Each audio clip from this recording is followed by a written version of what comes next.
Greetings, vinyl community. I'm here today with two stories about John Coltrane's 1965 album, Ascension. The first story is the story of the album itself. This was John Coltrane's great leap into free music, as his music had been becoming increasingly free over the years during his tenure with the Impulse label, culminating in the epochal A Love Supreme. This is the one that really blew it wide open and brought a whole new freedom of expression to Coltrane's music and to the jazz scene in general. The music is very cacophonous, but not chaotic. The foundation of it is a B-flat minor scale, and on signals from John Coltrane, the various musicians would shift to different modes of that scale. What that means is taking the same collection of notes as the original scale, but using a different note as the home note. And each mode has a Greek name. So, for example, if you're starting with a B-flat minor scale and you decide that F is now the home note rather than B-flat, that becomes the F Phrygian scale. For this recording, John Coltrane augmented his standard quartet of himself, McCoy Tyner on piano, Jimmy Garrison on bass, and Elvin Jones on drums, with an additional bassist, Art Davis, and 6 additional horns, 2 trumpets, 2 altos, and 2 tenors. It was Freddie Hubbard and Dewey Johnson on trumpets, Marion Brown and John Chikai on the alto saxes, and Pharoah Sanders and Archie Shepp on the tenor saxes. They recorded 2 performances of the work. It's a single album-length piece, approximately 40 minutes long, and the second take, or probably the second take, nobody's 100% sure, was chosen to release. But when John Coltrane heard the album, he called up the producer, Bob Thiele, and said, "That's not the master." Bob Thiele said, "That's the one you selected to release." And he said, "Well, I'm listening to it, and I think the other one is the one I want out." So they went ahead and mastered the first take instead, and released that in the same cover, but with the Edition 2 inscription in the dead wax, so people would be able to see in the plant which version is which. And released that, and all the subsequent releases had that Edition 2 version of the piece. Now, the second story is my own story of last weekend. Starting a couple of months back around March, I was in Berkeley doing my record shopping, and I saw on the wall of one shop 2 copies of Ascension, both marked as Edition 1, the rare version that was canceled after the first release. One was stereo and one was mono. And they were both priced the same, which was a price that was higher than any I'd ever paid for a single LP before. So I told myself, when my birthday comes around, I'll come back here and treat myself to one of these. Well, last week was when that day came around, and I got myself up to Berkeley and had, I was getting a little antsy because I had difficulties with the public transit. Finally got to the shop, and both LPs were gone. And I talked to the owner, and he said, "Yeah, I had those for a long time, but they sold one right after the other over the past month." So I was disappointed and disgusted. I walked out of his shop with one album that I paid a whole $5 for. I carried on, did the rounds. I went on to downtown Berkeley, hit Amoeba, hit Rasputin. Finally got down to Oakland for the last shop on my itinerary, and that's always a good place to shop, and I was picking up a fair amount of stuff. Finally, at the very end of the trip, there was a copy of edition 1 of Ascension, and it was half the price I was prepared to pay at the other shop, and the condition was beautiful. And this is it. And just an oddity from my collection is this 7-inch EP version of Ascension. This consists of the first 16 minutes of the edition 1 split over 2 sides of a jukebox EP. Small hole for jukeboxes that take that. And I don't know what kind of bar has a jukebox that would play Ascension, but I really would like to go drink there. So that's my birthday story. And I did pick up a lot of other items at the same shop before I came across that one, hidden away in a special bin. Also on the Impulse label, I picked up Village of the Pharaohs by Pharoah Sanders, album from 1970-something, 1973. And also another installment in the Wildflowers compilation from recordings made at Sam Rivers' Loft in New York City. 5 tracks on this, and interestingly, 4 of them are by the individual members of the World Saxophone Quartet, which I'm not sure if that had even formed at this time, but individual tracks by Hamiet Bluyett, Julius Hemphill, Oliver Lake, and David Murray, plus a track by Jimmy Lyons, so all 5 tracks led by saxophonists. The first piece, the Hamiet Bluyett one, is very raunchy, kind of free blues piece. After that, the pieces become a little more contemplative than is kind of customary with these. A little more chamber music feel to them, a little more late night feel, I think. The great, great Eric Dolphy, Iron Man from 1963.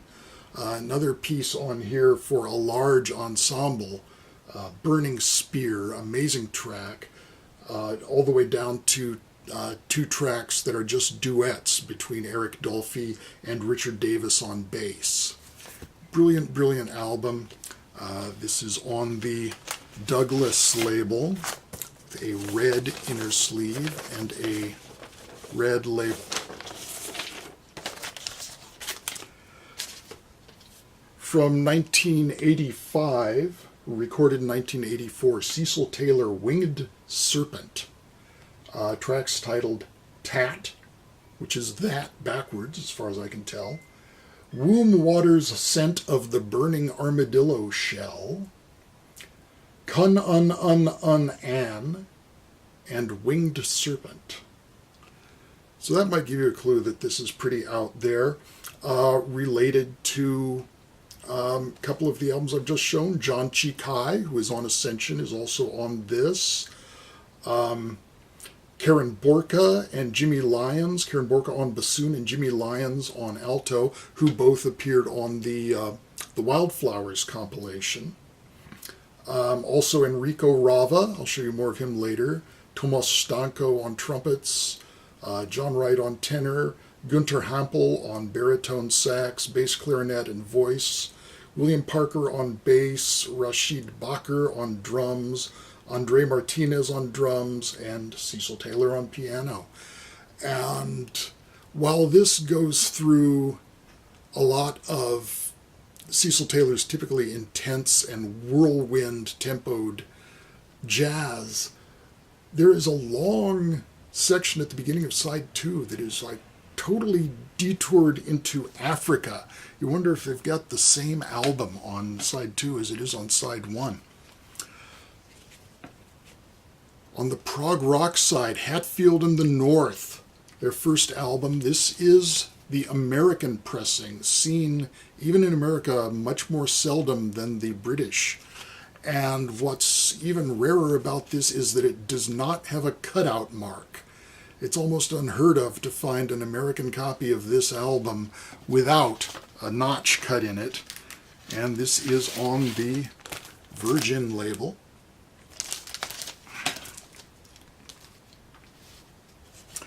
From 1978, Way of the Sun, the 7th album by Jade Warrior, and the 4th in their series of sort of stripy covered, these all sort of match, have this same aesthetic, albums that they were doing for the Island label. This is actually an American pressing on Antilles, and it's a great set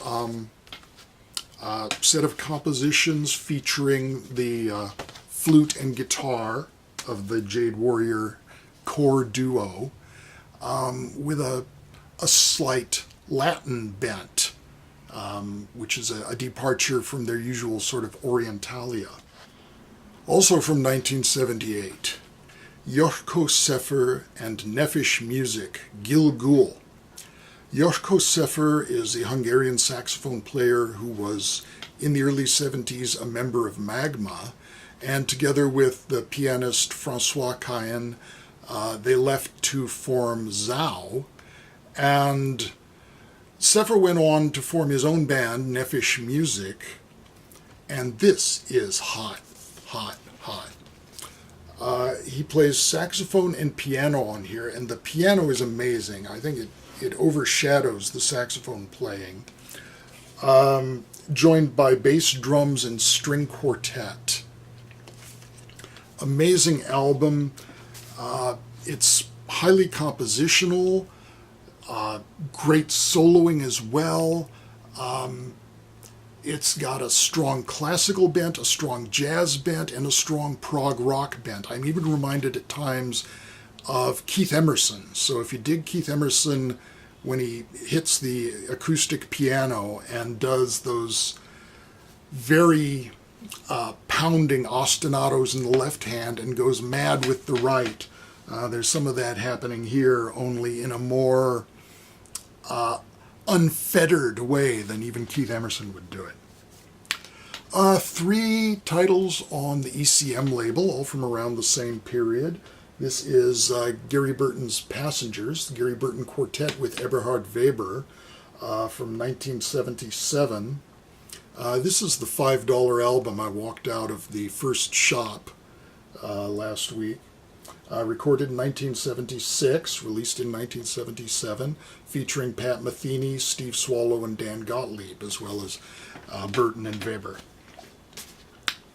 I told you I'd show you Enrico Rava, The Pilgrim and the Stars, from 1975.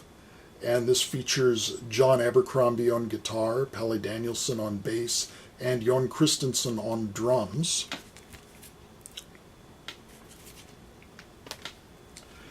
And Jack DeJohnette's Pictures, which is a duo album with DeJohnette and John Abercrombie on guitar.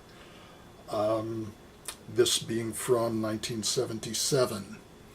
A little bit more contained, particularly on side 1, than I might like. I'd like him to go a little bit freer than the music on here, but definitely worth checking out in any event. So those were the ones I got on the weekend. A couple stragglers.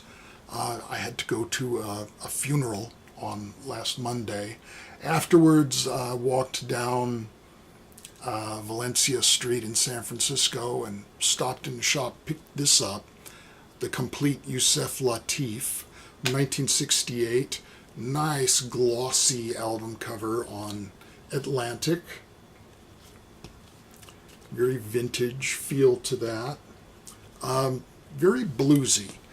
For a guy who's a very intellectual and kind of academic jazz musician, Yusef Lateef was really rooted in the blues, and he never forgot that. So that's definitely a good thing. Finally, Terry Riley, Persian Surgery Dervishes. This is one where I've had the reissue for some time on Aguirre Records. This is the original on the French Shanti label. That's showing through.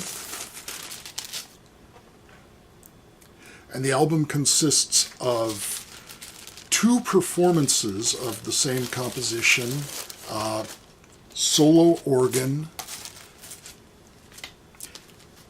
very repetitive and meditative, recorded a year apart, 1971 and 1972.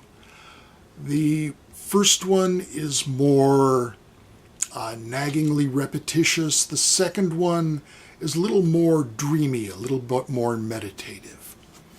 So that's it for this go-round. Thank you very much for watching. All of you be well, and I'll talk with you again soon. Bye-bye for now.